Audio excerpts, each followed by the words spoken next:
कोई तो कैसे हैं आप सब लोग। होपफुली आप सब ठीक हो गए। आज मैं आपको बताऊंगा 5 ऐसी बेस्ट अंडररेटेड एनीमे जो आपको नेटफ्लिक्स पे अवेलेबल मिल जाएगी।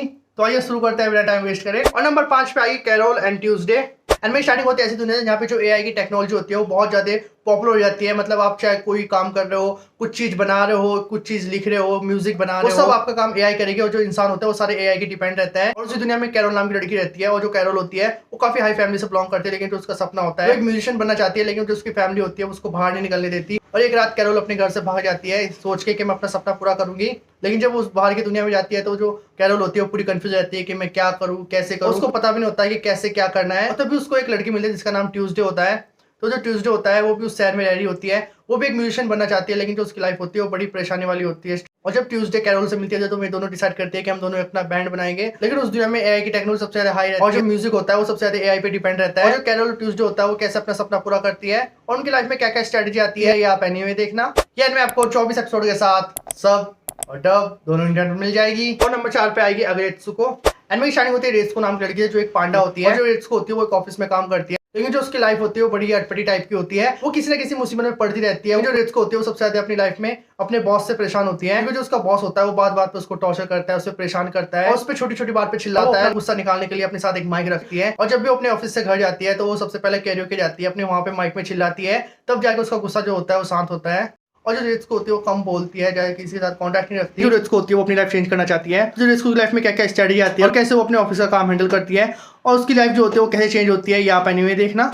यार मैं आपको 5 सीजन के साथ सब और डब दोनों इंडियन में मिल जाएगी। और नंबर 3 पाएगा the daily life of the immortal king. Anime की स्टार्टिंग होती है ऐसे शहर से जहाँ पे जो इंसान होता है वो अपनी नॉर्मल लाइफ जी रहा होता है, लेकिन अचानक वहाँ पे एक डिमन अटैक करता है। और जो डिमन होता है वो काफी हाई लेवल का होता है। और तभी वहाँ पे उस शहर के हीरो आते हैं, लेकिन वो जो हीरो होता है वो उस डिमन को पकड़ नहीं पाते। और उन हीरो में से एक जोई नाम का हीरो होता है, वो किस तरह उसको हरा डालता है और जो उसकी लाइफ होती है वो पूरी तरह से चेंज हो जाती है। वो काफी पॉपुलर हो जाता है, वो अपने एक स्कूल खोल लेता है। और कई साल बाद उसके स्कूल में एक स्टूडेंट आता है जिसका नाम वोंग लिंग होता है। और जो लड़का होता है वो दिखने में बिल्कुल सिंपल होता है, लेकिन वो जो वोंग लिंग होता है उसी ने उस डेमंस को हराया था। वो तब सिर्फ 4 साल का था। वोंग लिंग होता है वो बचपन से इतना पावरफुल होता है कि वो जो उसके पेरेंट्स होते हैं वो उसकी पावर पे एक सील लगा के रखता है ताकि कंट्रोल में रहे इसकी पावर। और जो हीरो होता है वो उसको पहचान जानता है कि इसी की वजह से मैं आज इस लेवल पे हूँ। लेकिन उसकी लाइफ में कुछ ना कुछ सिचुएशन आती रहती है। तो जो वोंग लिंग होता है वो कैसे उनको हैंडल करता है और उसके साथ क्या क्या सिचुएशन आती है और कैसे वो डिमंस को हराता है, कैसे वो अपनी पावर कंट्रोल रखता है ये आप एनीमे देखना। यानी मैं आपको 3 सीजन के साथ सब और डब दोनों इंडियन में मिल जाएगा। और नंबर 2 पे आएगा सुपर क्रूक। में स्टार्टिंग होती है ऐसी दुनिया से जहाँ पे जो सुपर हीरो होते हैं वो एग्जिट करते हैं।